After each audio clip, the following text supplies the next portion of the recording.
In 1995, I was praying one day, and God just kept bringing to remembrance two kids I'd met, one here in Spokane and the other in San Francisco. And as I was praying for them, prayer didn't seem to be enough. And so I asked God, I said, God, why doesn't prayer seem to be enough, and what do you want me to do? And He said, I want you to share my love and hope with Spokane Street Youth. And I want you to do that through outreach, where you actually get to sit on the street corner with kids. I want you to do that through a day and evening drop-in. I want you to do that through school and a shelter, and finally through follow-up, where you get to invite kids into your life. I prayed and I said, God, if this is really you, I need three things. I need credibility, accountability, and someone to take care of the money. And 3 weeks later, I met a man whose ministry was designed to help me get all three things. And soon a board of directors was started, and we got going. Our mission statement is to empower street youth to become wholehearted followers of Christ and to exit street life. But a lot of my friends have died from drug overdoses. Meth, crank, crack.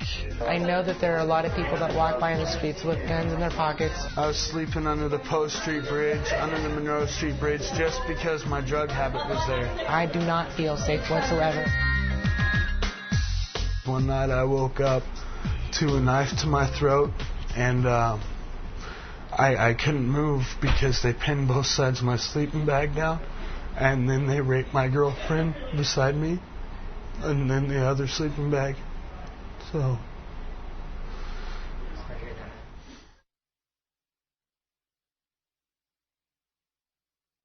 Cup of Cool Water goes to where kids are at, and they don't wait for the kids to just come in for a meal. And they do provide meals, but they also go out on the street, and I don't know of very many ministries that do that. We start here with prayer at about 6 o'clock. We leave walk out the door about 7.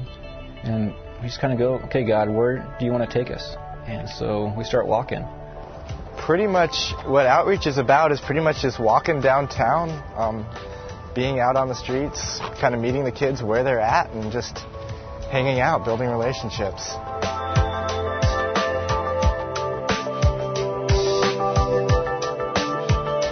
Shane, cool. I'm Shane. Are you hungry at all? No, I gotta. Okay, cool. It's good seeing you. Hey. How's it going?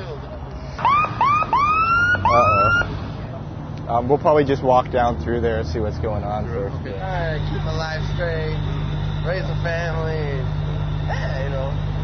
serve my God as well as I can, Aww. Cool. She's getting huge. Say hi. Hey, Lisa. How's it going? Yeah, they're best friends. She wants you. How old is she now? Almost. Whoa. I don't know where it went, but... That's great. Oh, cute. What? How's it going? What's your... Is it Sela? Okay, yeah. The fire engine and the ambulance wound up being one of our kids that was at City Gate. He'd passed out and fainted and stuff, and just wanted to take a few to pray for him. And it's one of the things we've learned a lot, the amount of time been down here, that everything about the ministry is about prayer.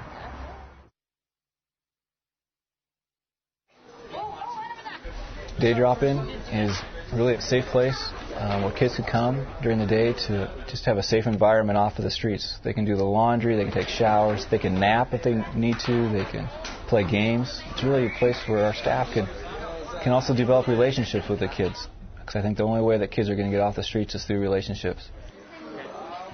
In the evening time, we hope to provide the same thing, a safe environment off the streets a few hours during the nighttime where they can get a hot meal and once again develop those relationships with healthy people, with Christians.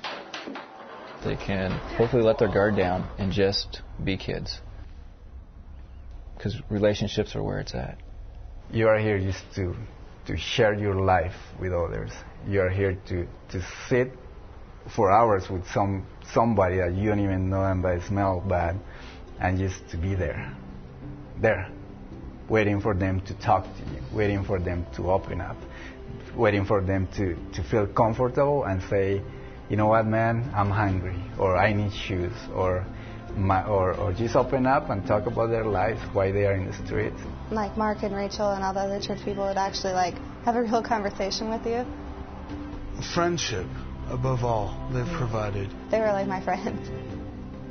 And they still are, too. The only thing that actually pulled me out was God, was Jesus. And if it wasn't for Nate, I wouldn't have found it. If it wasn't for Cup of Cool Water, I would not have found it. I would not have found God at all.